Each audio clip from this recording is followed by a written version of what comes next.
Estamos nuevamente juntos en este curso bíblico, El Reino de Dios, como cada semana, y les doy la bienvenida a todos ustedes. Hoy nos toca un tema apasionante, yo les diría más que interesante, apasionante, porque hemos entendido lo que dice las Sagradas Escrituras en relación con presentar nuestros miembros como sacrificio vivo. Muchos dicen que la Torá está abolida porque ya no hay sacrificios. Bueno, es cierto, no hay sacrificios en el templo, porque el segundo templo, fue destruido en el año 70 de la era cristiana y ya no hay un templo allí en Jerusalén donde presentar los sacrificios. Yo creo que eso estuvo perfectamente determinado por la sabiduría de Dios sobre la base de su plan perfecto y Jesucristo fue el sacrificio perfecto, el sacrificio del Cordero Pascual y el sacrificio del día de expiación, ambos machos cabríos del día de expiación, pero quedan otros sacrificios. No solamente el sacrificio de Jesucristo, quedan más sacrificios y el resto de los sacrificios está representado por nosotros mismos. O sea que abolir la Torá argumentando que los sacrificios ya no están vigentes es un gran problema. Es un gran problema. ¿Por qué? Porque los sacrificios están perfectamente vigentes hasta el día de hoy. Siempre hace falta lo que es el texto lema de este curso completo, módulo 1 y módulo 2, que es que los de Berea recibieron la palabra con toda solicitud, pero además de recibirla con toda solicitud, escudriñaron cada día las Escrituras para ver si estas cosas eran así. Hoy vamos a hablar de los espíritus de los últimos tiempos sobre el mundo y sobre la iglesia. Los espíritus de los últimos tiempos, no solamente sobre el mundo, sino también sobre la iglesia. Les decía que los sacrificios no están abolidos y que ahora el sacrificio que Dios espera somos nosotros mismos. Jesucristo cumplió dos sacrificios, el sacrificio del Cordero Pascual y el sacrificio del día de expiación, pero permanentemente, diariamente, se ofrecían dos sacrificios en el templo, más todos los sacrificios que el pueblo presentaba ante Dios, que sacrificaba en el altar. Pero como mínimo dos sacrificios, dos corderos, uno a las 9 de la mañana, otro a las 3 de la tarde, lo que sería la hora tercera y la hora novena, en la manera de contar bíblica, en el calendario bíblico, la hora tercera y la hora novena. Pero además, cada situación, ya sea una cuestión de gratitud, una promesa o un pecado, había diversos tipos de sacrificios que el pueblo mismo traía al sacerdote, a los sacerdotes y a los levitas y se sacrificaban. Pero ahora esos sacrificios somos nosotros. Por eso Romanos 12:1 dice: así que, hermanos, os ruego por las misericordias de Dios que presentéis vuestros cuerpos en sacrificio vivo, santo, agradable a Dios, que es vuestro culto racional. Muy importante que tengamos en cuenta esta escritura en relación con los sacrificios que debemos presentar hoy, que somos nosotros mismos. Sin embargo, se ha desatado sobre la iglesia, sobre el mundo en general. Estamos estudiando ahora lo que sucede en la iglesia, pero en realidad el diablo ha soltado una gran cantidad de espíritus inmundos sobre el mundo. Yo siempre digo que me llama la atención en la época de Yeshua, en el tiempo de Yeshua, del ministerio terrenal de Yeshua, cuántos endemoniados aparecían en los diversos lugares, cuántos endemoniados liberó nuestro Santo Maestro y sus apóstoles. Y después vino un periodo donde nos pareció, hace unos años, los que tenemos más años, los que tienen menos años, que hubo menos manifestaciones demoníacas. Sin embargo, en los últimos tiempos, las manifestaciones demoníacas son verdaderamente notorias. Verdaderamente notorias. Hay muchísimas manifestaciones de espíritus inmundos. Quiere decir que cuando vino por primera vez nuestro Redentor, el diablo lanzó su artillería, lanzó su ejército, sus huestes espirituales de maldad, y ahora nuevamente, ante la segunda venida, ante el retorno de nuestro Mesías, del ungido de Dios, el diablo está soltando nuevamente su artillería. Este es el tema del que vamos a estar hablando en esta clase.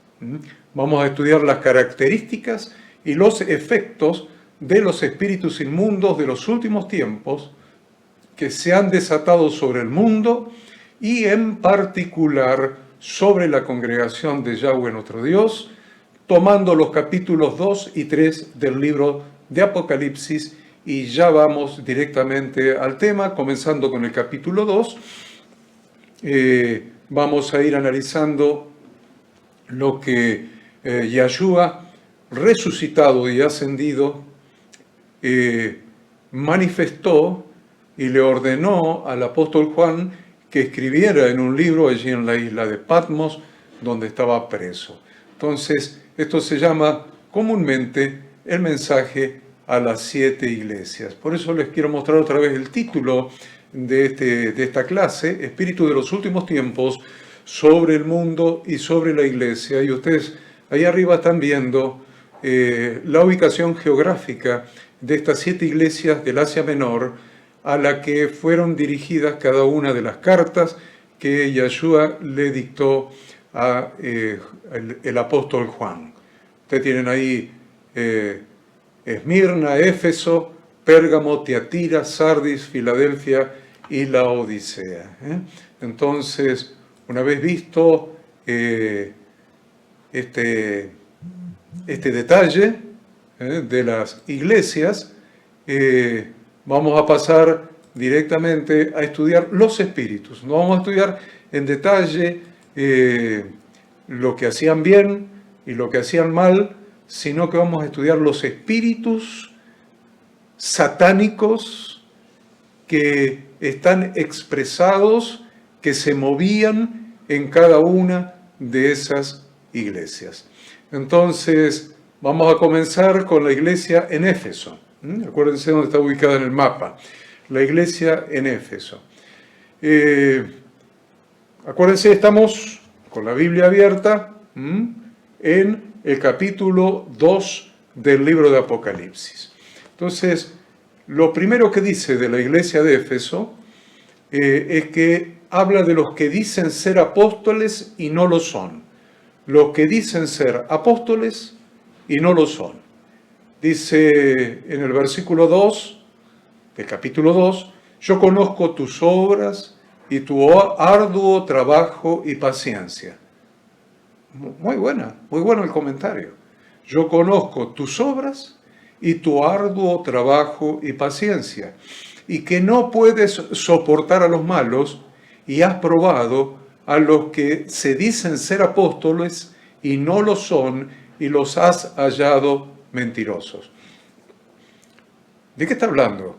De la aparición en la iglesia de la ciudad de Éfeso de personas que se decían ser apóstoles y no lo eran. Se dicen ser apóstoles y no lo son. En realidad está diciendo que son mentirosos. Es interesante porque en este tiempo donde se han desatado todos estos espíritus inmundos, los encontramos. Aquellos que dicen ser portavoces de Dios y hablan como si fueran portavoces de Dios y aparentan una autoridad en la palabra que no tienen. Por eso nuestro Santo Maestro nos advierte: guardaos de los falsos profetas, que vienen a vosotros con vestido de oveja, pero por dentro son lobos rapaces. Por dentro son lobos rapaces. Y eso había sucedido allí en la iglesia de Éfeso. Y la otra cosa que había sucedido es que ellos mismos habían dejado su primer amor. Usted lee el versículo 4, va a leer que dice: pero tengo contra ti que has dejado tu primer amor. ¿Qué significa esto? Dejar el primer amor. Se trata de dejar todo lo que hicimos por amor y gratitud al principio, cuando recién nos convertimos a Dios. ¿Qué es lo que hacíamos por amor y gratitud a quien nos amó de tal manera para ahora convertirnos en ritualistas religiosos? ¿Qué es lo que hacíamos? ¿Qué le diría más? En ese tiempo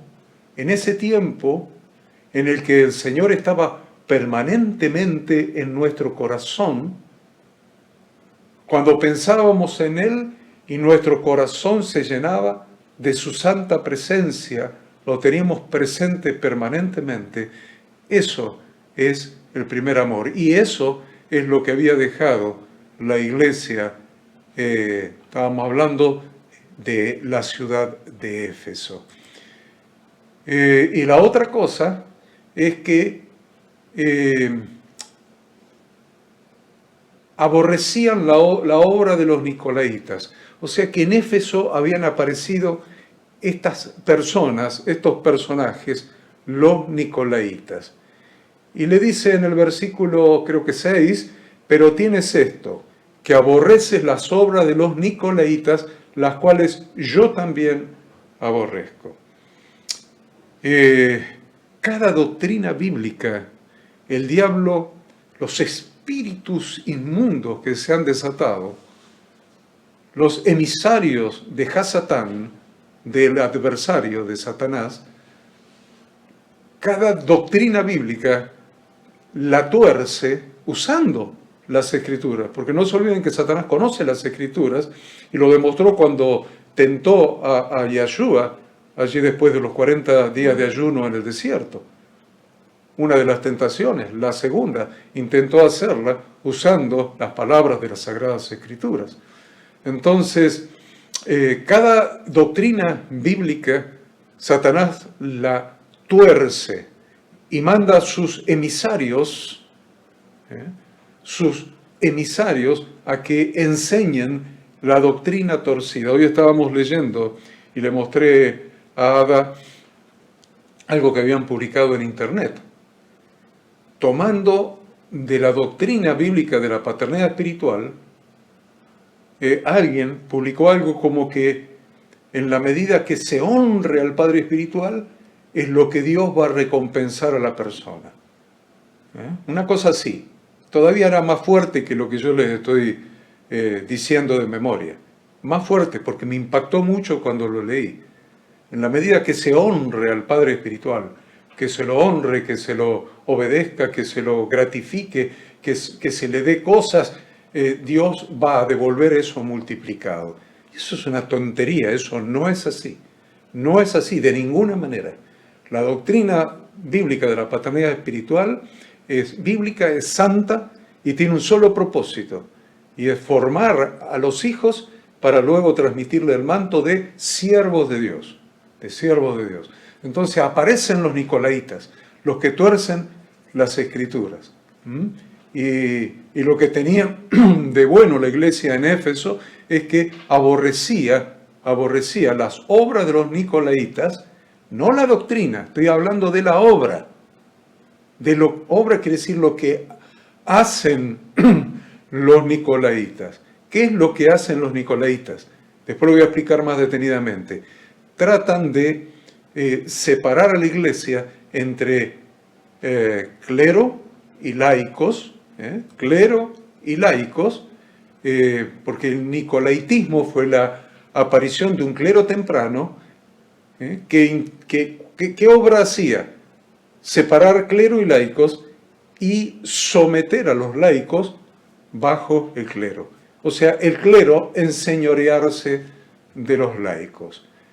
Esas son las obras de los nicolaitas. Después lo voy a explicar un poquito más porque en otra de las iglesias aparece nuevamente este espíritu inmundo, este espíritu satánico. Pero quiero pasar a la segunda iglesia, a la iglesia en Esmirna, Esmirna, la segunda ciudad. Habla de los que dicen ser judíos y no lo son. Y aquí me quiero detener un poquito más. Los que dicen ser judíos y no lo son. Dice el versículo 9, yo conozco tus obras y tu tribulación y tu pobreza, pero anoten esto, pero tú eres rico. Y lo dice Yeshua. Yo conozco tus obras y tu tribulación y tu pobreza, pero le estoy diciendo, pero no eres pobre, tú eres rico. Te consideras pobre, pero eres rico. Y la blasfemia de los que se dicen ser judíos y no lo son, sino sinagoga de Satanás. Después más adelante en otra iglesia, que es exactamente al revés que esta, que es la iglesia de la Odisea, que se creían ricos pero eran pobres, eran desventurados y miserables, los de la iglesia de la Odisea, pero se creían ricos, es al revés de esta. Bueno, esta se creían pobres, pero Yeshua los considera ricos. Pero lo voy a tratar más profundamente cuando lleguemos a la iglesia de la Odisea. Por lo pronto aquí les voy a hablar de la blasfemia de los que dicen ser judíos y no lo son, pero son sinagoga de Satanás. En los días del apóstol Pablo había muchas personas que habían nacido perteneciendo al linaje judío. O sea, en el primer siglo prácticamente toda la iglesia, o hasta que se difundió el mensaje del Evangelio en la persecución después del asesinato de Esteban, donde hubo una dispersión y llegan el Evangelio a Samaria, y luego el Evangelio llega a Antioquía de Siria, Antioquía de Siria, la iglesia de Antioquía de Siria. Recién ahí se empiezan a incorporar personas que no eran del linaje judío. Ustedes me van a decir, pero también Cornelio era un no judío, era un centurión romano. Claro, era un centurión romano que estaba en el proceso de conversión. En el proceso de conversión. Era un prosélito de lo que se llamaba los de la puerta. Pero obviamente no era judío. Pero la mayoría de las personas en el primer siglo que se habían convertido recibiendo a Dios, recibiendo a Yeshua en el corazón, eran judíos. Y habían sido circuncidados al 8º día como una señal del pacto, pero según él, estas personas realmente no eran judías en el concepto bíblico. Según el mismo apóstol Pablo, estas personas no eran judías según el concepto bíblico. Muy interesante esto, porque no tenían esa substancia interna que es lo que le da origen a la forma externa. Era la clase de judíos que el Señor había condenado anteriormente al decir allí en Isaías 29:13, porque este pueblo se acerca a mí con su boca y con sus labios me honra, pero su corazón está lejos de mí. Y su temor de mí no es más que un mandamiento de hombres que les ha sido enseñado. La mayoría de las personas de sangre judía, de ascendencia judía, estaban en estas condiciones que describe el profeta Isaías. Personas como esta fueron las que inicialmente persiguieron a la iglesia primitiva. Llamaban a los creyentes apóstatas, obviamente apóstatas de la fe judía. Los expulsaban de Jerusalén e intentaron violentamente prevenir el crecimiento de la iglesia. Es fácil ver por qué podían ser llamados sinagogas de Satanás. Recuerden que el apóstol Pablo era un emisario de estos judíos, de estos judíos de nombre, pero que en realidad no eran judíos de corazón. Por esa razón, yo les decía, el apóstol Pablo expresa allí en Romanos 2:28, y él era rabino, y era un rabino judío, y él expresa, pues no es judío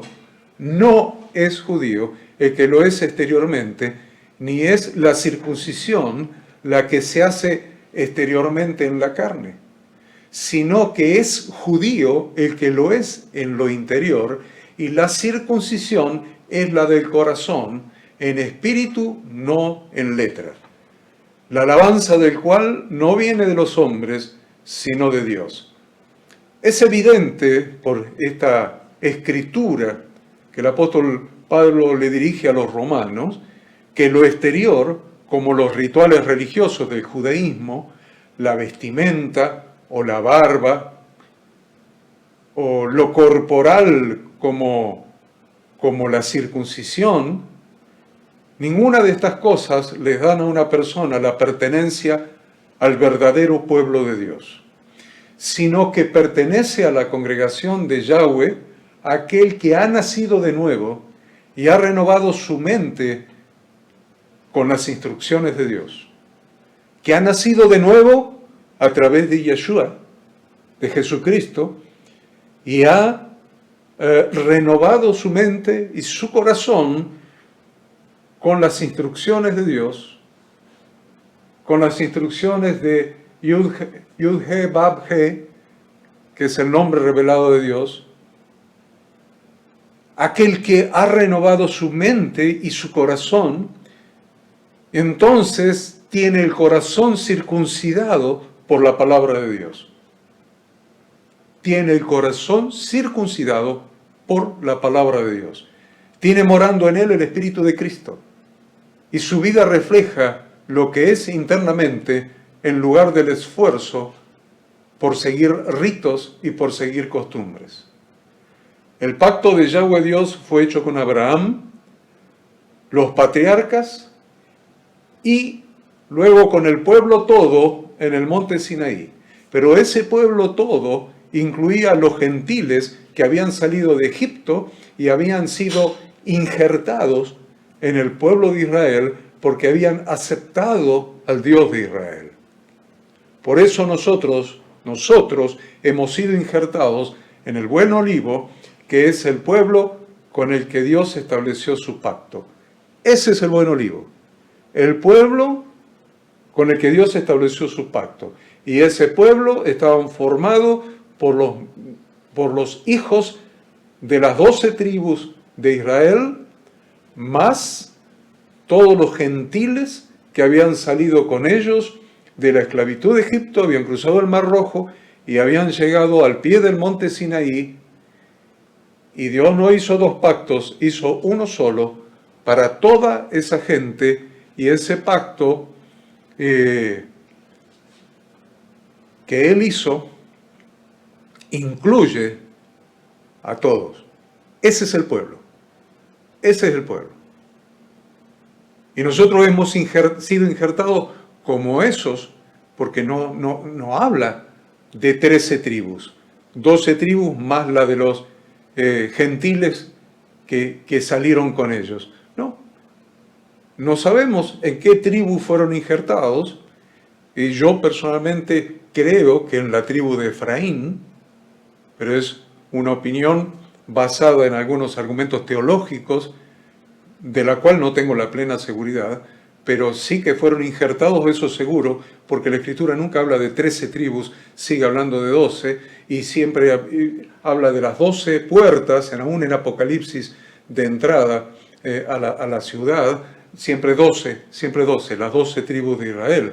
Y nosotros, aunque vengamos de ser gentiles, hemos sido injertados en Israel.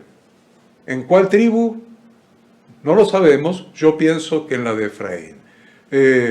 Romanos 11:25 dice, porque no quiero, hermanos, que ignoréis este misterio, para que no seáis arrogantes en cuanto a vosotros mismos, que ha acontecido a Israel endurecimiento en parte, hasta que haya entrado la plenitud de los gentiles. Subraya en su Biblia, hasta que haya entrado la plenitud de los gentiles. Tiene que entrar la plenitud de los gentiles. Esa es nuestra tarea dentro del reino de Dios. Hacer que entre al reino de Dios, a la congregación de Yahweh, la plenitud de los gentiles. Porque una vez que haya entrado la plenitud de los gentiles, sigue diciendo el versículo 26, y luego todo Israel será salvo, como está escrito. Vendrá de Sión el libertador, que apartará de Jacob la impiedad. Y este será mi pacto con ellos cuando yo quite sus pecados. Entonces podemos afirmar que la congregación de los pactos, estoy hablando de la congregación de los pactos de Yahweh, en esa congregación, la congregación de los pactos de Yahweh, están incluidos los que son de Jesucristo, solamente los que son de Jesucristo. Colosenses 3:10. Y revestido del nuevo, el cual, conforme a la imagen del que lo creó, se va renovando hasta el conocimiento pleno, donde no hay griego ni judío, circuncisión ni incircuncisión, bárbaro ni escita, siervo ni libre, sino que Cristo es el todo y en todos. Debemos tener siempre presente cuál es el pacto de Dios con su congregación. Nunca nos debemos olvidar de exactamente cuál es el pacto de Dios con su congregación. Las 12 tribus de Israel con los gentiles injertados al pie del monte Sinaí. Siempre, siempre. Los injertados en el buen olivo están incluidos. Y este es el pacto al que hace referencia el Evangelio de Jesucristo. Hemos dicho que Dios hizo un pacto con un pueblo que Él mismo escogió. Un pueblo que Él mismo escogió. De entre todos los pueblos de la tierra, dice la Escritura. Y ese pueblo fue Israel. Más que todos los gentiles, más sumados todos los gentiles, o sea, de todas las naciones no descendientes de Jacob, que creyeron en Yahweh, el único y verdadero Dios, y salieron con ellos de Egipto junto a la tierra prometida. Y yo no me voy a cansar de repetir las palabras que enuncian ese pacto. Éxodo 19, del 4 al 6. Vosotros visteis lo que hice a los egipcios y cómo os tomé sobre alas de águilas y os he traído a mí. Pacto de gracia, el versículo 4.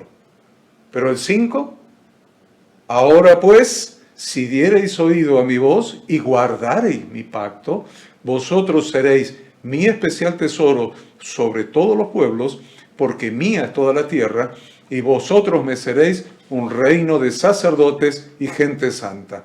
Un reino de sacerdotes y gente santa. Esa es la congregación de Dios. Esa es la iglesia. Llámele como quiera. ¿Quiere llamarle en griego? Eclesía. ¿Quiere llamarle en castellano a eclesía? Iglesia. ¿Quiere llamarle en hebreo? Kehilá. ¿Quiere llamarle en castellano a la palabra en hebreo? Congregación. Pero ese es el pacto con la única congregación de Dios. La única. Y es el pacto hecho con esa única congregación de Dios. El pacto de Dios con el ser humano siempre fue, es y será un pacto de gracia para recibirlo y de obediencia para permanecer en Él y estar dentro del propósito de Dios para su congregación. Pero luego de recibir la liberación de la esclavitud de Egipto, la liberación de sus ídolos, ahora viene el pacto para ser el especial tesoro de Dios, un reino de sacerdotes y gente santa. El pacto es el convenio, es el juramento de fidelidad y se implementa a través de la obediencia a los mandamientos. Esto es lo que significa oír, oír.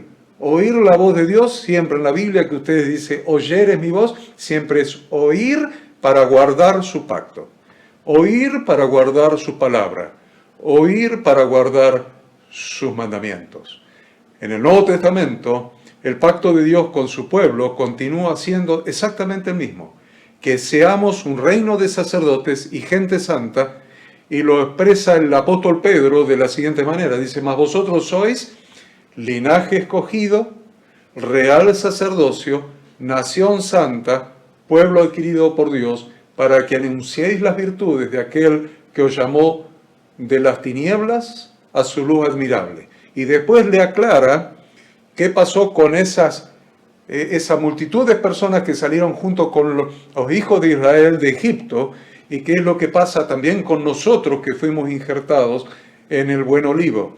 Dice, vosotros que en otro tiempo no erais pueblo, pero que ahora sois pueblo de Dios, que en otro tiempo no habíais alcanzado misericordia, pero ahora habéis alcanzado misericordia. Pero el pacto sigue siendo el mismo. Somos linaje escogido, real sacerdocio, nación santa, pueblo adquirido por Dios. Siempre va a ser un reino de sacerdotes y gente santa. Y si llegamos hasta Apocalipsis, también vamos a ver exactamente el mismo pacto.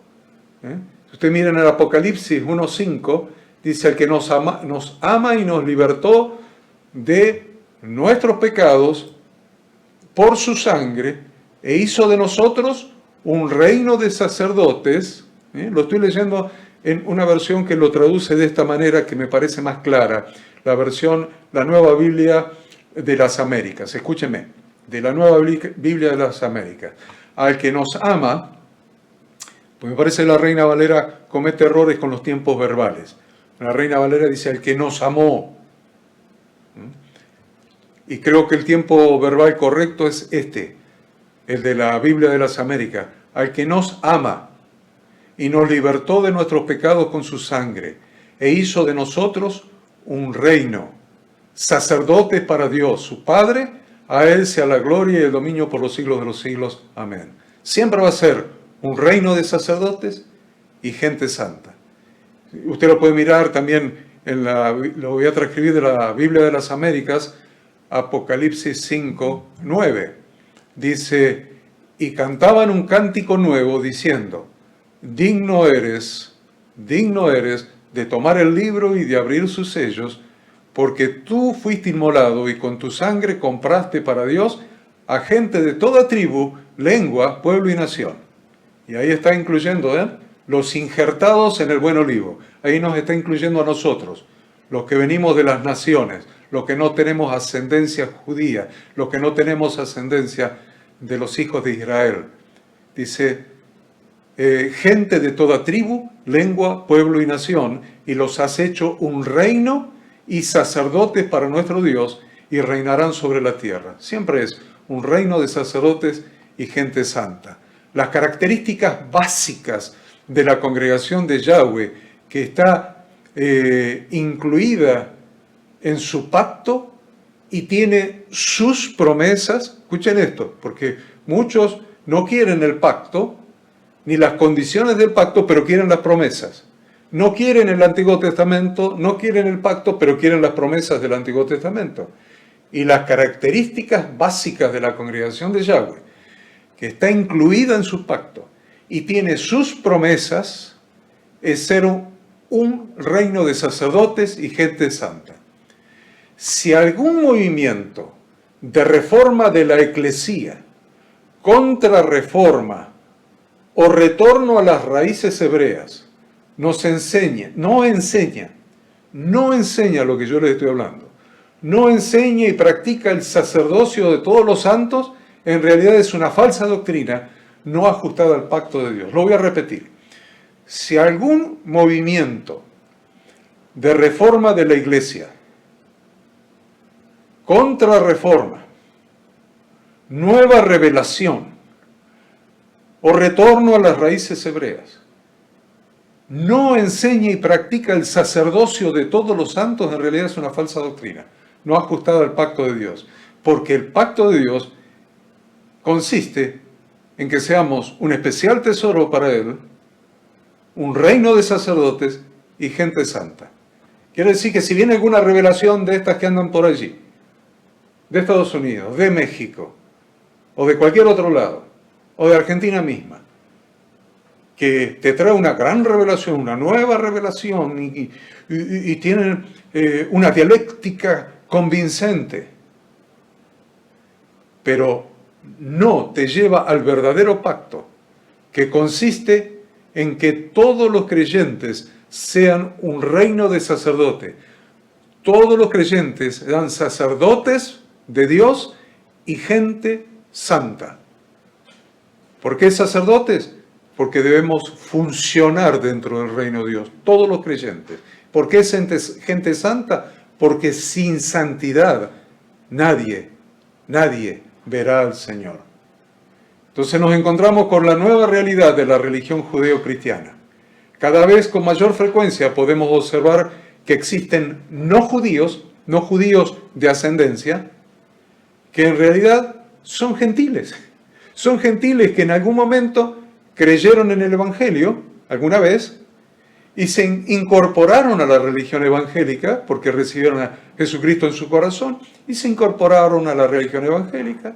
Eran no judíos, no tenían ascendencia judía, o en otros casos nos encontramos con simplemente oportunistas que al sentirse discriminados por no haber nacido judíos y creer que están fuera de los pactos de Dios con su congregación Israel, ven este movimiento de retorno a las raíces como una oportunidad de obtener un supuesto mayor rango al hacerse pasar por judíos.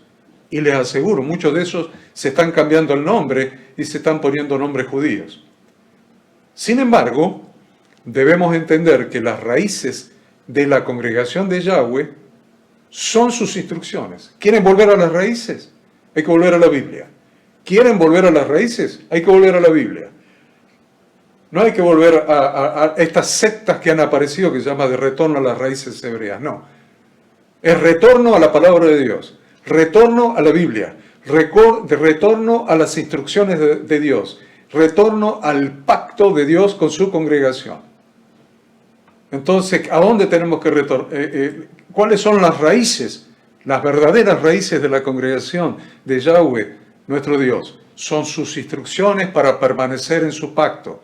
Y esto no se trata de pertenecer a ninguna religión, ni antigua ni moderna. Porque estos falsos judíos comienzan a proceder como prosélitos celosos del judaísmo. Y así proceden. Son más judíos que los judíos. Y así proceden, como más judíos que los judíos, más ortodoxos que los ortodoxos. Sin embargo, no saben, porque no lo han querido averiguar, que el judaísmo rabínico es una religión relativamente nueva. Tiene menos de 2000 años. Se empezó a formar como religión, a tomar sus basamentos teológicos recién al final del primer siglo, después de la destrucción del templo. Entonces estos falsos judíos comienzan a autoconvencerse, o sea, se convencen a sí mismos, engañándose a sí mismos y engañando a muchos, haciéndose pasar por judíos y clamando que tienen ancestros judíos. Y muchas veces dice que ni siquiera los conocen, pero por el llamado y por la vocación me doy cuenta que tengo ancestros judíos. Eso lo he escuchado, inclusive de amigos míos. Pero esos ancestros judíos no los pueden verificar. ¿Por qué no los pueden verificar? Porque cuando los romanos destruyeron Jerusalén en el año 70, todos los registros genealógicos de los judíos se perdieron. Entonces, por ignorancia, llegan a abandonar la fe de Jesucristo, ya que para convertirse a la religión judía, y acuérdense de esto, todos aquellos que se quieran convertir a la religión judía dicen, ay, el sacrificio es que me tengo que circuncidar.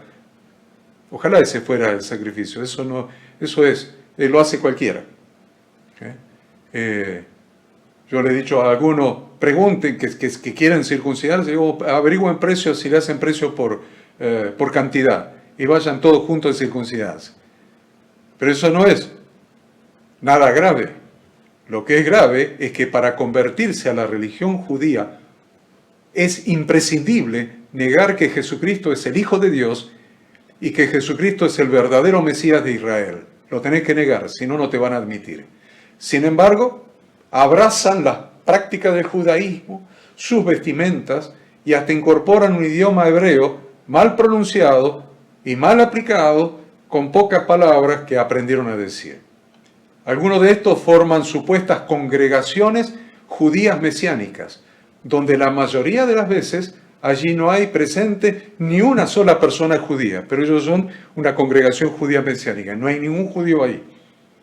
En muchos casos, estos, habiendo anteriormente sido cristianos y miembros de iglesias cristianas, llegan a despreciar, a rechazar, a criticar y a abandonar a Cristo y a su iglesia, pisoteando al Hijo de Dios. Y específicamente a los hebreos, en Hebreos 10:28, se le escribe esta palabra: el que viola la ley de Moisés por el testimonio de 2 o 3 testigos muere irremisiblemente. ¿Cuánto mayor castigo pensáis que merecerá el que pisoteare al Hijo de Dios? ¿Cuánto mayor castigo pensáis que merecerá el que pisoteare al Hijo de Dios y tuviere por inmunda la sangre del pacto en la cual fue santificado e hiciere afrenta al Espíritu de gracia? En los últimos tiempos se están soplando por doquiera todo viento de doctrina. Entonces, si usted lee Efesios 4, del 10 al 16, va a encontrar que nuestra responsabilidad como apóstoles, profetas, evangelistas, pastores y maestros, representantes de Yahshua, que hemos recibido el manto de siervos de Yahshua, tenemos la obligación de perfeccionar a los santos para la obra del ministerio, para la edificación del cuerpo de Cristo. ¿Qué quiere decir? Perfeccionar a los santos para la obra del ministerio, para la edificación del cuerpo de Cristo. En que tenemos que transformar a todos los santos en un reino de sacerdotes y gente santa. Los tenemos que convertir en sacerdotes que ejerzan su propio sacerdocio en su casa, en la congregación de Dios y hacia el mundo, pero en la congregación de Dios es para que cumplan su ministerio para la edificación del cuerpo de Cristo. ¿Y para qué?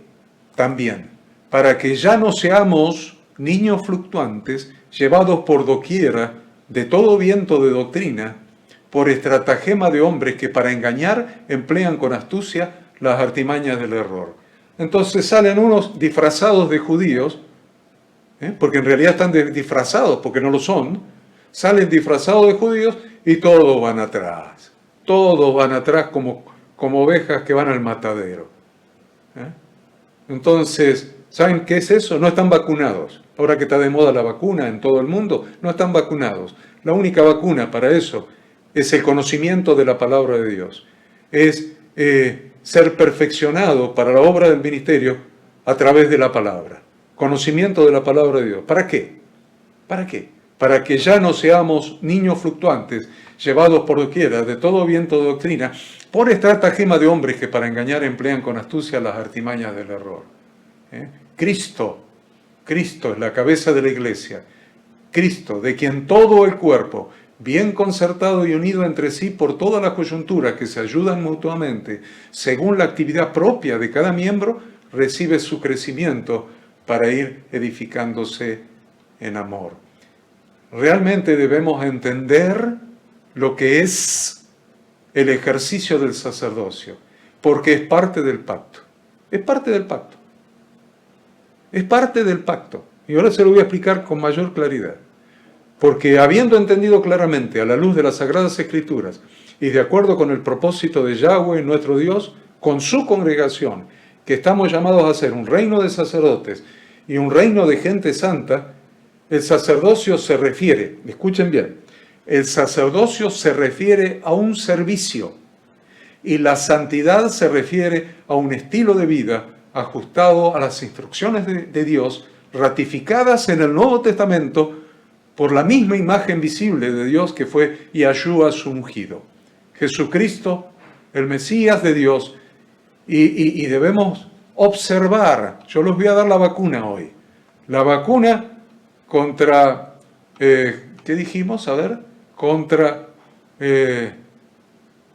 ser niño fluctuante llevado por doquiera de todo viento de doctrina, por estratagema de hombres que para engañar emplean con astucia las artimañas del error. Entonces le voy a dar unas cuantas dosis de vacuna. Primera dosis de la vacuna. Vea que cada maestro que se levanta en el movimiento de las raíces hebreas transmite algunos puntos fundamentales de la doctrina de forma muy diferente a los otros maestros, muy diferente entre sí. Otros transmiten revelaciones escrituralmente correctas, pero parciales. Y también están los oportunistas mercantilistas que están utilizando estas enseñanzas en beneficio propio, fundamentalmente económica. Porque he visto en las redes a gente pidiendo plata y envolviendo las canastas donde quieren que ponga la plata con talit, con un talit judío. Y cuando oran para pedir la plata, mencionan el nombre de nuestro Redentor en hebreo. Y yo los conozco de hace muchos años. Los conozco y sé que van por la plata. Esto ha producido no pocas controversias, estas diferencias entre unos y otros, revelaciones parciales, cada uno con revelaciones parciales, o revelaciones, esta revelación fundamental, pero esa misma revelación es diferente al otro, y entonces se empiezan a separar entre ellos. Primero algunos estaban juntos, después algunos se fueron para el lado de México, otros se quedaron en Miami, otros se fueron para otro lado, que no lo voy a nombrar para que no los identifiquen. Pero esto ha producido muchas controversias, inclusive divisiones en las congregaciones y entre los pastores, y la aparición de muchas sectas con la denominación común de retorno a las raíces hebreas. Primera vacuna, reciba la primera dosis. Vamos a la segunda dosis. Lo que el Espíritu reveló, déjenme arreglar acá, lo que el Espíritu reveló a la iglesia del primer siglo es que el Espíritu mismo utilizaría a los miembros del cuerpo del Mesías para la mutua edificación. Lo voy a poner para que lo vean. Porque entra mejor cuando se lee. La primera vacuna, ya la hemos mencionado. Se la voy a poner también, a ver si encuentro alguna pantalla con la primera vacuna.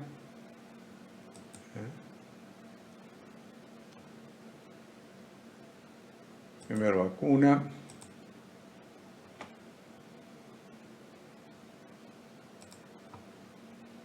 Ahí tiene la primera vacuna que le acabo de mencionar.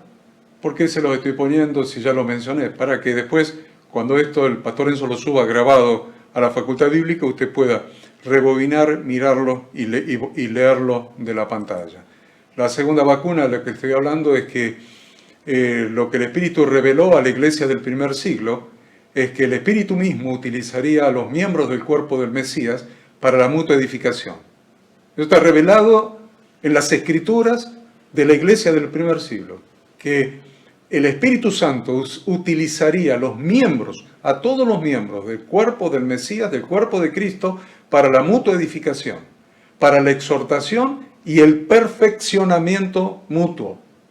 Esto es, el ejercicio del sacerdocio, como se lo dije hace un rato, el ejercicio del sacerdocio de todos los creyentes, en pleno ejercicio de sus funciones, como sacerdotes del Dios Altísimo.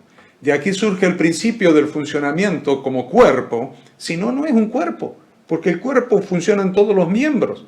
¿Qué cuerpo hay donde no funcionan todos los miembros? Funcionan algunos, sí, otros no. Algunos son musculosos, los otros son raquíticos.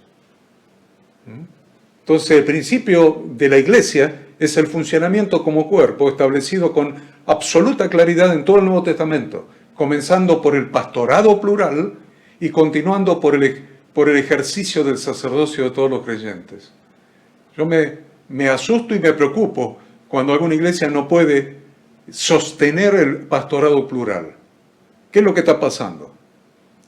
El Espíritu Santo no está manejando esa iglesia.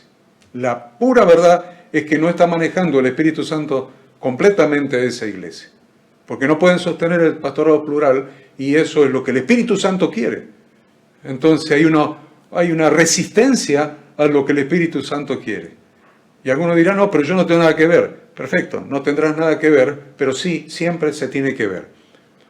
Porque cuando los matrimonios se divorcian, dicen, no, pero la culpa es de mi marido, o la culpa es de mi esposa. No, siempre hay culpas compartidas. Siempre hay culpas compartidas. Y usted dirá, bueno, pero en la misma proporción. No será en la misma proporción. Pero sin duda que hay falta de pedir perdón, falta de perdonar, falta de reconocimiento, falta de humildad, falta de querer trabajar tirando en la misma dirección, falta de pertenencia, falta de lo que ustedes quieran. Pero como es en el matrimonio, es en la iglesia. No, la culpa es del otro. No, la culpa no es del otro. En la proporción que ustedes quieran, la culpa siempre es compartida. Eso es lo que indica el Espíritu Santo. Si no se está haciendo así, no se está siguiendo la guía del Espíritu Santo. Y ojo cuando el Espíritu Santo se retira de un líder o el Espíritu Santo se retira de una congregación completa. La tercera dosis de vacuna que les voy a dar es que estos maestros de las llamadas raíces hebreas no obedecen lo instruido por la Biblia en relación con el pastorado plural. Esta manera bíblica de funcionamiento de la eclesía fue eliminada por Constantino a partir de la incorporación a la iglesia cristiana de los sacerdotes paganos, de quien él mismo era jefe espiritual. Sin embargo, en las Escrituras vemos claramente el funcionamiento de la congregación con un liderazgo plural. Se los llamaba pastores, porque ellos eran responsables de dar alimento, enseñando las instrucciones de Dios contenidas en las Sagradas Escrituras. Eran responsables de corregir usando la misma base, la Biblia, guardar el rebaño del ataque de los depredadores espirituales y también buscar a la oveja perdida.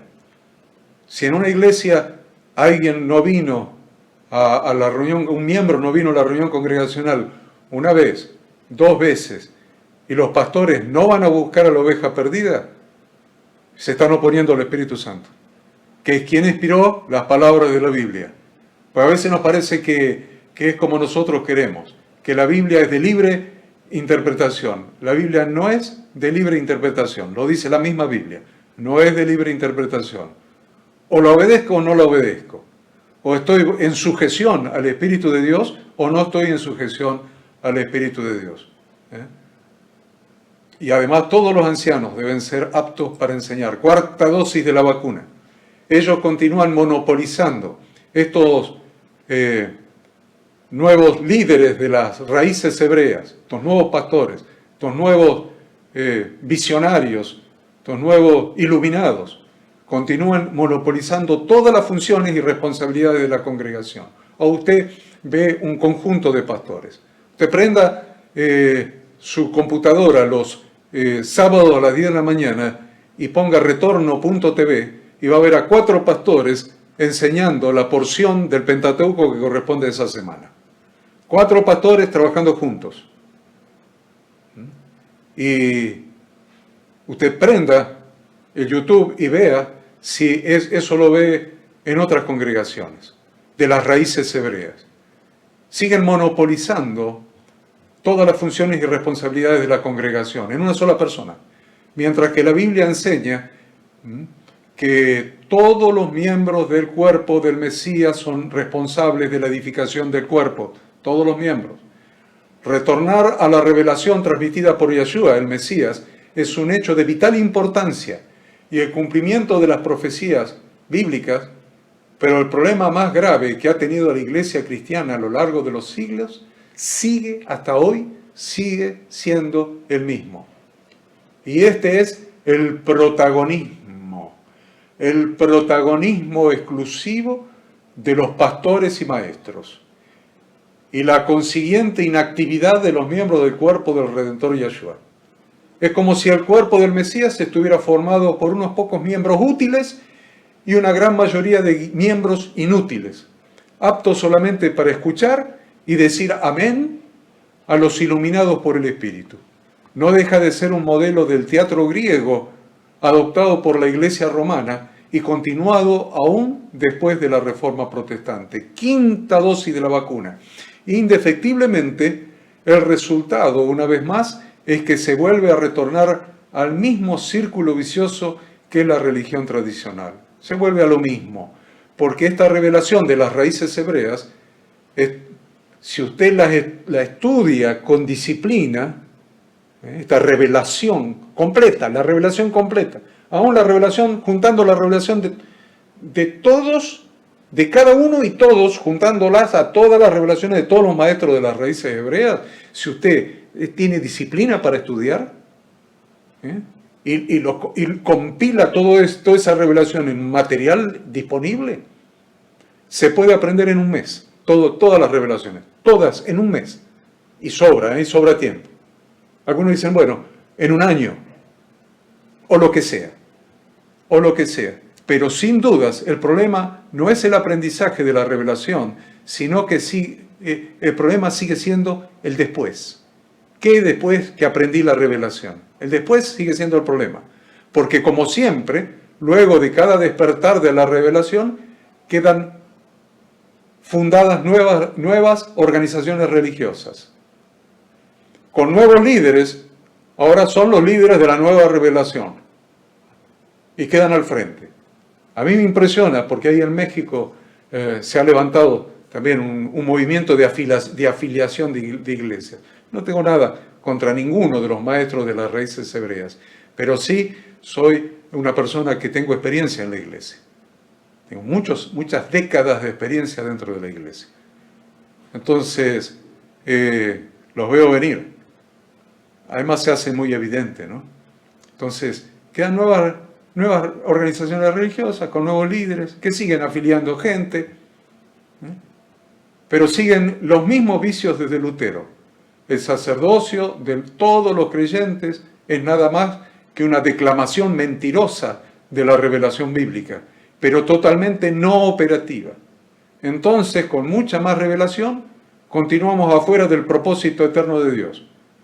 Continuamos afuera del misterio escondido desde los siglos, el cual es edificar la iglesia para su Hijo, o santificar y perfeccionar una esposa para las bodas del Cordero.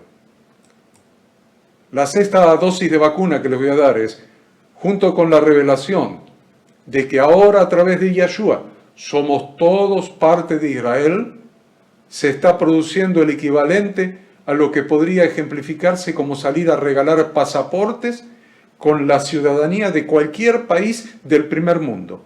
Estados Unidos, Alemania, Francia, Inglaterra. Están regalando pasaportes. Ahora pertenecemos a Israel. Pero no les aclaran qué significa eso en realidad, espiritualmente, como hablábamos hace un rato. Nadie le enseña a esos nuevos ciudadanos, conciudadanos de los santos, cómo vivir de acuerdo a esa nueva ciudadanía. Y como no saben otra cosa, continúan viviendo con los mismos vicios que tenían en sus países de origen. En el mover del Ruach hacia las raíces hebreas está sucediendo algo similar. Han salido rabinos, maestros, pastores, y cuánto iluminado atrae las almas de las personas hambrientas por la palabra de Dios a regalar ciudadanías de Israel, sobre la base de Efesios 2:19. Sí, es una base bíblica. Pero no se han ocupado de enseñar a los nuevos conciudadanos de los santos cuál es el estilo de vida bíblico que deben llevar después del nuevo nacimiento a esta nueva vida en el Mesías. Séptima vacuna, séptima dosis de vacuna que les voy a poner. Hoy vemos pastores mercenarios de la religión tradicional que aprenden, yo les decía hace un rato, aprenden algunas palabras en hebreo y algunos principios en relación con las fiestas de Yahweh y salen a continuar engañando a los creyentes, siempre en beneficio propio. Vemos también a hermanos que sinceramente han recibido estas enseñanzas de parte de esas personas, pero que continúan viviendo como antes, porque nadie les ha enseñado las instrucciones de Dios para que sus vidas den el blanco. Creen que es suficiente con no trabajar en los Shabbatot, hacer una oración diaria 50 días antes de Shavuot o 40 días antes de Yom Kippur y ya está. Eso es suficiente, porque nadie les ha enseñado principios de vida. ¿Para qué? ¿Por qué necesitan aprender principios de vida? En primer lugar, principios de vida para el matrimonio, principios de vida para la crianza de los hijos, principios de vida para el trabajo, principios de vida para la responsabilidad, principios de vida para el manejo del dinero, principios de vida para la integridad moral, principios de vida relacionados con el ejercicio del sacerdocio como sacerdotes de Dios. Y todos los principios de vida que se encuentran en las instrucciones de Dios, en la Torá de Dios. El funcionamiento bíblico de la iglesia se basa en el ejercicio por parte de todas las piedras vivas, de los dones que el Espíritu Santo repartió entre los miembros del cuerpo de Cristo para la mutua edificación del templo edificado para morada de Dios por el Espíritu. En Efesios 2:22 le dice eso, y de acuerdo con la enseñanza bíblica, así como Yahshua es la imagen visible de Dios, la congregación es la imagen visible de Yahshua. Eso lo encuentra en Efesios 1:22 y 23. Lo dice, y sometió todas las cosas bajo sus pies, y lo dio por cabeza sobre todas las cosas a la iglesia, la cual es su cuerpo, la plenitud de aquel que todo lo llena en todo. No alcanza con conocer una aproximación más exacta del nombre en hebreo, tanto de Yud, He, Vav, He, como de su imagen visible. Tampoco es suficiente con sentirse parte de Israel y guardar el Shabbat y las fiestas. Es necesario dar fruto de la nueva naturaleza del Mesías en nosotros. Hacer frutos dignos de Teshuvá y aprender a vivir en esta nueva vida a la que hemos nacido en nuestro nuevo nacimiento, tal como aprende a vivir un niño que ha nacido. Nosotros hemos nacido como un niño. Un niño no sabe caminar, no sabe hablar, no sabe pensar, no sabe decidir. Un niño comienza siendo alimentado con leche, con la leche espiritual no adulterada de la palabra de Dios, en nuestro caso, y luego comienza a ser capaz de digerir vianda, dice la Escritura, o alimento sólido, porque va madurando por la obra del Espíritu de santidad de Yahweh. Para lograr esto, con los creyentes, debemos entender la importancia del discipulado, es decir, la importancia de la enseñanza del estilo de vida que se logra a vivir de acuerdo con las instrucciones de Dios para que nuestra vida dé en el blanco. Esas instrucciones que están contenidas en todas las Sagradas Escrituras, desde Génesis hasta Apocalipsis. Vamos a hablar un poquito de la iglesia en Pérgamo. La iglesia en Pérgamo. El problema con la iglesia de Pérgamo era que era la doctrina de Balaam. La doctrina de Balaam. Pero tengo unas pocas cosas contra ti, que tienes ahí a los que retienen la doctrina de Balaam, que enseñaba a Balac a poner tropiezo ante los hijos de Israel, a comer de cosas sacrificadas a los ídolos y a cometer fornicación. Subraye. Balaam enseñaba al rey Balac a poner tropiezo ante los hijos de Israel, a comer cosas sacrificadas a los ídolos y a cometer fornicación. La doctrina de Balaam tiene que ver con que no hay problema No hay problema que un creyente ande en inmoralidad, como fornicación, por ejemplo, adulterio, homosexualidad, prostitución, robo, mentira, engaño, peleas, etc. Que ande, no hay problema en que coma alimentos impuros, y ahí habla de como lo sacrificado a los ídolos. No hay problema. Eso es la doctrina de Balaam. Los maestros de esta doctrina enseñan que como ya somos salvos, no importa vivir en el pecado, porque ya hemos sido perdonados de todos los pecados pasados, presentes y futuros. Eso es lo que enseñan, que ya no somos salvos. O al menos ya nos creemos salvos.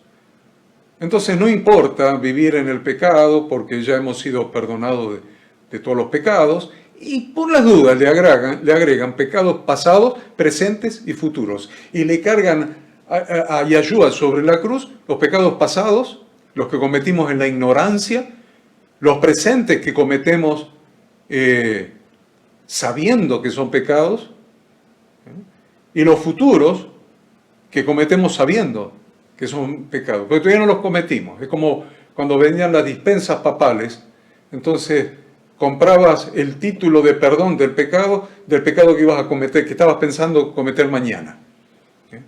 Entonces transformaron la libertad que tenemos en Cristo en licencia para pecar. Licencia para pecar. También enseñan que no importa si un creyente peca de cualquier manera, porque después puede confesar su pecado y Dios se ha comprometido a perdonar sin ningún tipo de problema, así nomás, como viene. Entonces siempre está disponible el perdón. O sea, Dios siempre te va a perdonar. Te pregunto si estás seguro de eso. Debemos cuidarnos de que no entre el adulterio en las congregaciones de Dios. Porque eso es lo que hacía la doctrina de Balaam. Tengamos siempre presente las palabras de Jesucristo. Oíste que fue dicho no cometerás adulterio, pero yo digo que cualquiera que mire a una mujer para codiciarla, ya adulteró con ella en su corazón. Y también habla en esta iglesia de la doctrina de los nicolaitas. Y acá sí, yo se las mencioné antes, ¿se acuerdan? Dice, y también tiene lo que retiene la doctrina de los nicolaitas, la que yo aborrezco. Entonces le dije que se lo iba a explicar un poquito más adelante, un poco más. Le iba a agregar algo más con relación a la doctrina de los nicolaitas. Jesús dijo en Marcos 10:42, refiriéndose a la doctrina de los nicolaitas, ahí en Marcos 10:42 dice más, Jesús llamándolos les dijo, ¿sabéis que los que son tenidos por gobernantes de las naciones se enseñorean de ellas y sus grandes ejercen sobre ellas potestad? Pero no será así entre vosotros, sino que el que quiera hacerse grande entre vosotros será vuestro servidor. Y el que de vosotros quiera ser el primero será siervo de todos. Porque el Hijo del Hombre no vino para ser servido, sino para servir y para dar su vida en rescate por muchos. Note que las obras, habla de las obras de los nicolaitas, las obras, no de la doctrina de los nicolaitas, las obras de los nicolaitas en la iglesia de Éfeso, que la estudiamos, fue la primera que estudiamos. Ahí hablaba de las obras de los nicolaitas, pero ahora habla de la doctrina. Lo que ellos hacían como obra, ahora se ha transformado en una doctrina. En la iglesia de Éfeso eran las obras de los nicolaitas, en la iglesia de Pérgamo ahora es la doctrina. O sea que hay un progreso en perversión.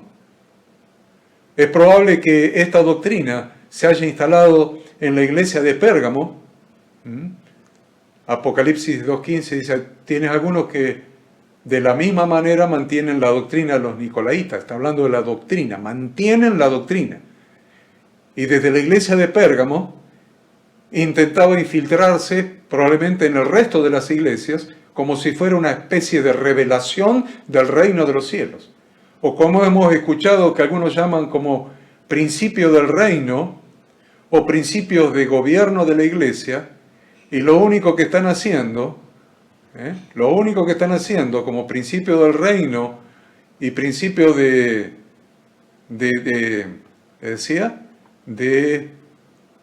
gobierno de la iglesia, es postularse como gobernantes a ellos mismos. Es muy importante que entendamos esto de la doctrina de la obra primero y la doctrina de los nicolaitas, o viceversa, la doctrina primero y la obra de los nicolaitas después. Para entender la obra y la doctrina de los nicolaitas es necesario en primer lugar definir el origen de la palabra. Nicolaita proviene del griego, nikan, que significa dominio, conquista, estar sobre otros, y laos, que significa el pueblo, la gente común, la gente secular, es la raíz de la palabra laico. Entonces es dominio sobre el pueblo, sobre los laicos, dominio del clero sobre los laicos. Fue en aquel tiempo que comenzó esa estructura piramidal dentro de la iglesia, en aquel tiempo. Aún no teniendo asidero en las Santas Escrituras, porque se tomó usando como modelo, escuchen lo que voy a decir, se tomó, y usted lea los libros de historia, y en los libros de historia se lo voy a decir bien clarito, ¿qué modelo se tomó? Se tomó como modelo la estructura política del Imperio Romano, cuando la iglesia se dividió en diócesis.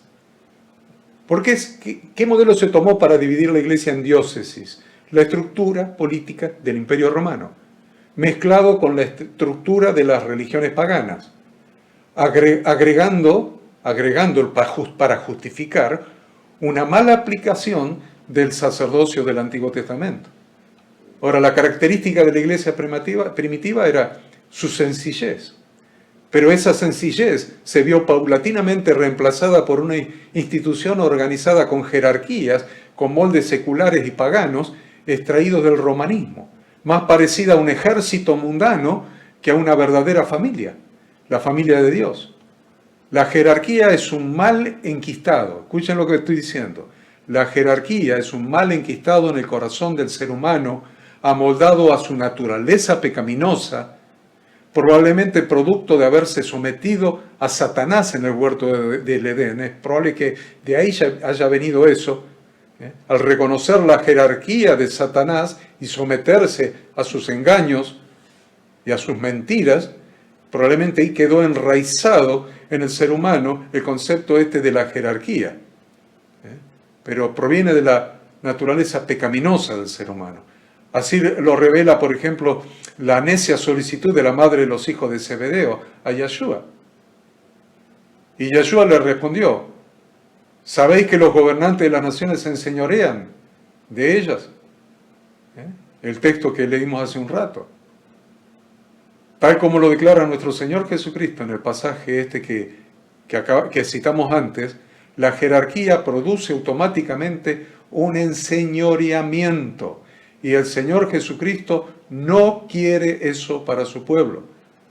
Algunos miran la casta sacerdotal del Antiguo Testamento y a simple vista parecería que Dios hubiera instituido una jerarquía eclesiástica. El sumo sacerdote era superior al sacerdote y los sacerdotes superiores a los levitas y todos ellos superiores al pueblo. El sumo sacerdote puede entrar hasta el lugar santísimo, pero el sacerdote solo el altar del incienso. Pero la verdad es que debemos aprender a interpretar. Y debemos considerar que el sacerdocio del antiguo pacto solamente representaba sombras, emblemas y símbolos de lo que habría de venir. Es decir, para que no quede sin aclarar, el sumo sacerdote era un tipo de Jesucristo y los sacerdotes un tipo de cada uno de nosotros. Nuestro Señor Jesucristo lo enseñó con tanta precisión cuando dijo no quieran que los hombres lo llamen rabí, rabí. No quieran jerarquizarse, es decir, nos sentamos en la silla, eso está en Mateo 23. nos sentamos en la silla de Moisés y desde la silla de Moisés, con la autoridad legislativa de Moisés, ahora nos convertimos en legisladores del pueblo.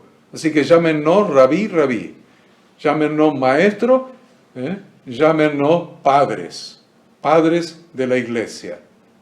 Y Yahshua lo dijo bien claro, no jerarquías, funciones. Funciona como padre, funciona como maestro, pero no te atribuyas una jerarquía mosaica por sentarte en la mesa del legislador Moisés que no te corresponde. El apóstol Pedro mismo, tan manipulado por la iglesia de Roma como el primer jerarca, jamás actuó como los ministros de la actualidad, jamás. El primer papa. Pero Pedro jamás actuó como el Papa del Vaticano. Recordemos cómo corrigió aquella honrosa recepción que le fue dada cuando fue a la casa de Cornelio. Dice, cuando Pedro entró, salió Cornelio a recibirlo y postrándose a sus pies, adoró al apóstol Pedro. Mas Pedro le levantó diciendo, levántate, pues yo mismo también soy hombre. Por eso el apóstol Pedro tiene la autoridad para enseñar en 1 Pedro capítulo 5, ruego a los ancianos que están entre vosotros, apacentad la grey de Dios que está entre vosotros. Es muy claro, los ancianos, pastores o obispos, que es lo mismo, no están sobre la grey como lo reclama el nicolaitismo, sino que está entre la grey, entre ellos. La función de pastor no es establecer una dictadura hegemónica infalible, sino que es servir entre los hermanos.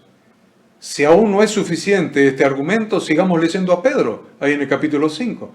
No como teniendo señorío sobre los que están a vuestro cuidado, sino siendo ejemplos de la grey. Por eso Dios ya desde el principio, Yahweh nuestro Dios le habló a Moisés y le dio instrucción con relación al altar en el tabernáculo. Éxodo 20:26 dice, no subirás por gradas a mi altar, para que tu desnudez no se descubra junto a él. La palabra jerarquía denota una estructura escalonada y ascendente, que sitúa a personas u otras cosas, como organizaciones, instituciones, en un orden según su importancia. Una escalera. El texto de Éxodo nos revela que Dios prohíbe al hombre subir por gradas en su altar y elevarse por sobre los demás. Porque lo único, si hace eso, el que se eleva por gradas sobre los demás, lo único que está haciendo es dejando al descubierto su desnudez, que es lo que pasaría en el ejemplo que estamos citando del libro de Éxodo, capítulo 20. El mensaje a Tiatira, a cuarta iglesia. Yo voy a llegar hasta donde llegue. Después ustedes leen el resto del capítulo y obviamente el resumen hay que hacerlo sobre todo el capítulo, no solamente lo que yo pueda enseñar. Les aclaro, el resumen va sobre todo el capítulo, no solamente sobre lo que yo alcance a enseñar. Vamos a seguir con la cuarta iglesia, son 7, que es la iglesia de la ciudad de Tiatira. Entonces, veamos, la iglesia en Tiatira. Habla de Jezabel, de esa mujer Jezabel. Dice, pero tengo unas pocas cosas contra ti, que toleras que esa mujer Jezabel, que se dice profetiza, enseñe y seduzca a mis siervos a fornicar y a comer cosas sacrificadas a los ídolos. Y le he dado tiempo para que se arrepienta, pero no quiere arrepentirse de su fornicación. Aquí yo la arrojo en cama y en gran tribulación a los que con ella adulteran, si no se arrepienten de las obras de ella. Y anote la palabra arrepentimiento, porque es la posibilidad que Dios le da a todas las iglesias. Y dice en el versículo 23, y a sus hijos heriré de muerte, y todas las iglesias sabrán que yo soy el que escudriña la mente y el corazón, y os daré a cada uno según vuestras obras. Pero a vosotros y a los demás que están en Tiatira, a cuantos no tienen esa doctrina y no han conocido lo que ellos llaman las profundidades de Satanás, yo os digo, no os impondré otra carga, pero lo que tenéis, retenedlo hasta que yo venga. El mensaje a Tiatira es el más extenso de todos los que Jesucristo resucitado y ascendido dio a las iglesias del Apocalipsis. El más largo, a pesar de que esta era la iglesia más pequeña.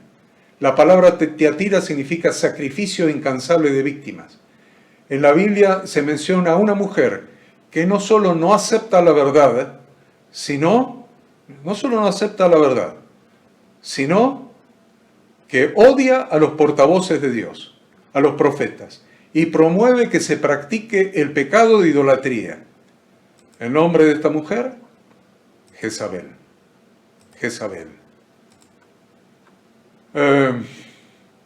A esta congregación en particular, el mismo Jesucristo resucitado y ascendido, le dijo que conocía sus obras.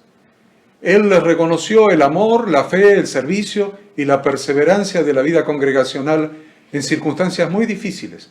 También los elogió por el aumento del nivel de compromiso en la honradez. Sin embargo, el versículo 20 cambia inesperadamente esa celebración con palabras de severa advertencia. La excesiva ambición de poder de Acab combinaba peligrosamente con la extrema debilidad de su carácter masculino. Será ambicioso, pero débil de carácter, el rey Acab, rey del norte, rey de Israel.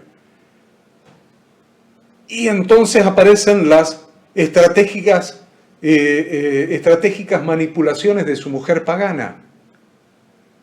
Aunque Jezabel aparece en varias historias, uno de los mayores logros de su maldad fue la introducción de los cultos y adoraciones a Baal y a Astarte en el norte de Israel.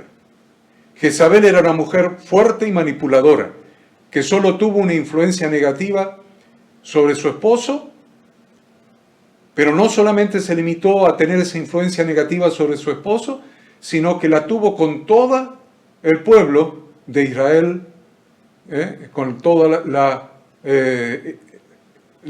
nación del norte. Debemos entender que Jezabel no era alguien que estaba afuera de la congregación. Por eso les referí 2 veces, dentro de Israel. No estaba afuera de la congregación. Por eso Yahshua la menciona en el mensaje de esta iglesia. No estaba fuera, estaba adentro, tratando de hacer caer a los creyentes. Era alguien con autoridad dentro de la iglesia. Entonces, no toleremos que en relación con las cosas que están mal, según las Escrituras, nosotros digamos que no están mal. Lo que está mal, está mal. No digamos que están más o menos, o que es relativo, o que era para otro tiempo, o que los tiempos que corren, lo que sea. Porque Isaías 50:20 nos enseña, hay de los que a lo malo dicen bueno y a lo bueno malo, que hacen de la luz tinieblas y de las tinieblas luz, que ponen lo amargo por dulce y lo dulce por amargo. A diferencia de otras iglesias que eran perseguidas por el Estado, eran perseguidas por los paganos o eran perseguidos por los religiosos, el peligro de destrucción de esta iglesia provenía desde el interior, de una descomposición interna. La iglesia actual también sufre de la misma amenaza. Corre el riesgo de destruirse desde adentro por aceptar doctrinas falsas y por liderazgo autoritario que opaca el sacerdocio de todos los creyentes, de todos los santos. Lo que hace que una iglesia sea saludable es cuando esta iglesia camina día a día, en el diario vivir de la mano de Jesucristo, dejándose guiar por las enseñanzas de Jesucristo, por las enseñanzas de la Torá, que es lo que enseñaba Jesucristo, y a la fortaleza del Espíritu Santo. Y esto sucede cuando el liderazgo entiende el pacto de Dios con su pueblo.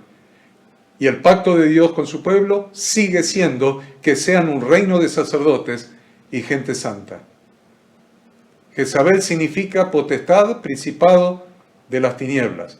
es un espíritu que quiere tener el control, que quiere tener el dominio de la víctima, que no tiene género, no es ni femenino ni masculino, pero la verdad le atrae la psique femenina por sus características, que son las características únicas en la mujer, como por ejemplo su capacidad sofisticada para manipular sin mucho esfuerzo físico.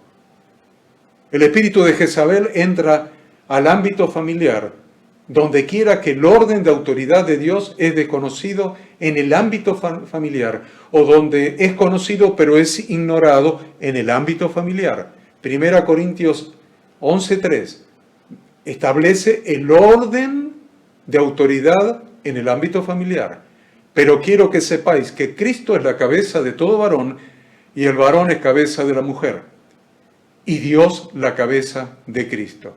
Este espíritu, el espíritu de Jezabel, principalmente trae destrucción del reino de Dios, intentando acallar la voz de su palabra, provocando la inactividad en los hombres que están en autoridad, lo que permite a ese espíritu dominar y controlar, aún eliminando a los siervos de Dios.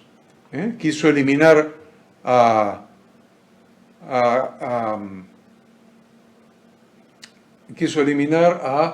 profeta, decime, Elías. ¿Cómo se me escapó? Quiso eliminar al profeta Elías y no lo pudo eliminar, pero sí eliminó a Juan el Bautista. Vamos a tratar de ver un poquito la iglesia en la ciudad de Sardis, aunque sea un poquito. En eso estamos entrando en el capítulo 3. Capítulo 3, la primera iglesia que está en el capítulo 3 es la de la ciudad de Sardis, y habla de sus obras que no son perfectas. Yo conozco tus obras, que tienes nombre de que vives y estás muerto. Sé vigilante y afirma las otras cosas que están para morir, porque no he hallado tus obras perfectas delante de Dios. Las Sagradas Escrituras son muy claras en relación con las obras. Vamos a citar solamente dos textos. Primero, porque como el cuerpo sin espíritu está muerto, así también la fe sin obras está muerta. Y el segundo texto, porque por gracia sois salvos por medio de la fe, y esta salvación no es de vosotros, pues es don de Dios, no por obras, para que nadie se gloríe, porque somos hechura suya, creados en Cristo Jesús para buenas obras, las cuales Dios preparó de antemano para que anduviéramos en ellas. También había en esta iglesia espíritu de desobediencia. Dice, acuérdate pues de lo que has recibido y oído, y guárdalo y arrepiéntate. Yo le dije, a todas las iglesias se le da oportunidad de arrepentimiento. Pues si no velas, vendré sobre ti como ladrón, y no sabrás a qué hora vendré sobre ti. Y también dice que tenían vestiduras manchadas, pero tienes unas pocas personas en Sardis que no han manchado sus vestiduras. La mayoría tenían las vestiduras manchadas y andarán conmigo en vestiduras blancas porque son dignas, unas pocas nomás. La Biblia nos aclara cuáles son las vestiduras con que se debe presentar cada creyente ante el Señor. En Apocalipsis 19, 7 y 8, gocémonos y alegrémonos y demos gloria porque han llegado las bodas del Cordero y su esposa se ha preparado y a ella se le ha concedido que se vista de lino fino, limpio y resplandeciente, porque el lino fino son las obras, son las acciones justas de los santos. Después viene la iglesia de Filadelfia y vuelve a hablar de los que son judíos y no lo son, al igual que los de la iglesia de Esmirna. Dice, los que se dicen ser judíos y no lo son, sino que mienten. Lo mismo que en la iglesia de Esmirna. Y la última es la iglesia de Laodicea. La iglesia de Laodicea está caracterizada por falta de compromiso, indefinición. Yo conozco tus obras, que ni eres ni frío ni caliente. Ojalá fueras frío o caliente, pero por cuanto eres tibio y no frío ni caliente, te vomitaré de mi boca. ¿Qué mayor engaño? ¿Qué mayor engaño puede invadir las mentes de los creyentes que la confianza de que en ellos todo está bien cuando en realidad todo está mal. Jesús declara que nosotros somos la sal de la tierra, pero tomar agua salada tibia produce náuseas y vómitos. Lo caliente tiene un margen, más caliente o menos caliente. Asimismo lo frío, más frío o menos frío. Lo mismo sucede con lo tibio. Se puede ser tibio más acercándose a lo caliente o tibio más acercándose a lo frío. De todos modos, el tibio no deja de ser tibio, por lo que tiene que salir del cuerpo a través del vómito. Entiéndalo, del cuerpo de Cristo. Entonces, esa tibieza ha hecho que se haya elaborado una teología, una doctrina de la gracia de Dios que ha transformado la vida de la Iglesia en una absoluta tibieza. Una absoluta tibieza. Ya no hay responsabilidad, no hay compromiso, no hay pasión por ajustar la vida, ni de las personas ni de la Iglesia, a las instrucciones de Dios contenidas en las Escrituras. Hoy todo está bien, sin importar si están siguiendo las instrucciones bíblicas en cuanto a la vida de las personas y a la forma y funcionamiento de la Iglesia. La Iglesia no es caliente, es decir, celosa de buenas obras, ni tampoco fría, es decir, totalmente apática. En cambio es tibia, indiferente de las instrucciones de Dios contenidas en su palabra. Probablemente sean hiperactivas, pero son tibias. Se mueven, pero sin seguir la dirección clara de la palabra de Dios. Vamos a ir terminando. Vamos a ir terminando. Recuerden que en el resumen va todo. Lo que he podido explicar y lo que no he podido explicar también. En el resumen va absolutamente todo. La iglesia de la Odisea se creía rica. Se creía rica. Pero ustedes vieron que la otra iglesia que mencionábamos al principio se creía pobre. Pero esta iglesia se creía rica. La otra era pobre, o se creía pobre y Jesucristo la veía como rica. Y esta se crea rica y Jesucristo la ve como desventurada, digna de lástima. Y dice que son ciegos, desnudos. Eres ciego, desnudo. Es fuerte, es fuerte. Ciego, desnudo, pobre, ciego y desnudo, digno de lástima, digno de lástima.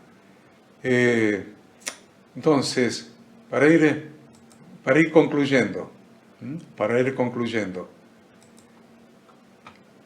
evitar todo lo que sucede con todas las iglesias, las 7 iglesias de Apocalipsis, del Asia Menor, que representan la iglesia de este tiempo. Algunos han hecho estudios y han hablado que representan cronológicamente las iglesias de diferentes periodos de la vida de la iglesia, desde el primer siglo hasta ahora. Yo les digo una cosa, por lo que yo veo y por lo que ustedes ven también, todo esto está en la iglesia de este tiempo.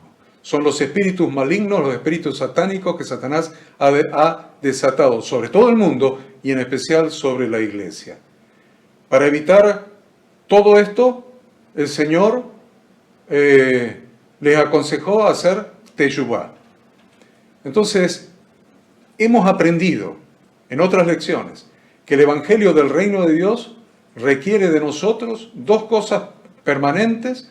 Una es teshuvá y la otra es emuná. En primer lugar, teshuvá es la oportunidad. Tomen la teshuvá como oportunidad. Léalo ahí en su pantalla.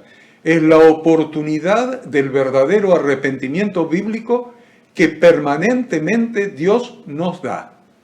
La oportunidad del verdadero arrepentimiento bíblico que permanentemente Dios nos da, lo voy a decir de otra manera, cambiando las palabras, es la oportunidad que permanentemente Dios nos brinda de hacer el verdadero arrepentimiento bíblico llamado teshuvá. Y la emuná es la verdadera fe bíblica, que es vivir con fidelidad al Señor, creer su pacto, confiar en Él y obedecer su Torá. Es muy importante que entendamos esto. ¿Por qué es tan importante que entendamos esto? Porque de esto depende nuestra salvación. Leamos el último texto, por favor. Lo voy a poner grande. El último texto. Allí en Hebreos 10, 35 al 39. No perdáis pues vuestra confianza, que tiene grande galardón, porque os es necesaria la paciencia para que, habiendo hecho la voluntad de Dios, obtengáis la promesa. Porque aún un poquito, y el que ha de venir vendrá, y no tardará. Mas el justo vivirá por fe. Y si retrocediere, no agradará a mi alma.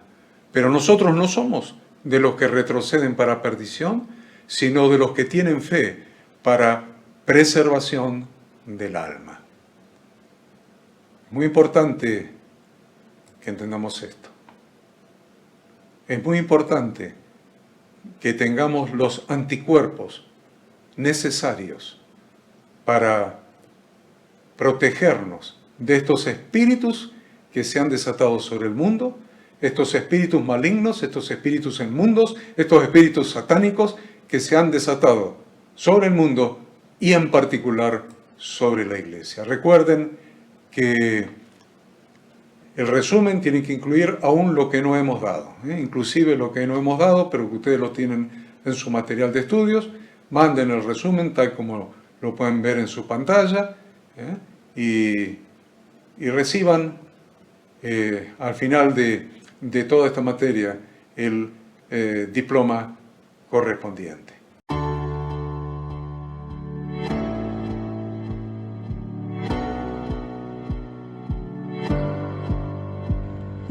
Queremos que tú también conozcas esta herramienta que durante los últimos 18 años ha sido útil para las iglesias de todo el mundo de habla hispana, capacitando cientos de siervos de Dios.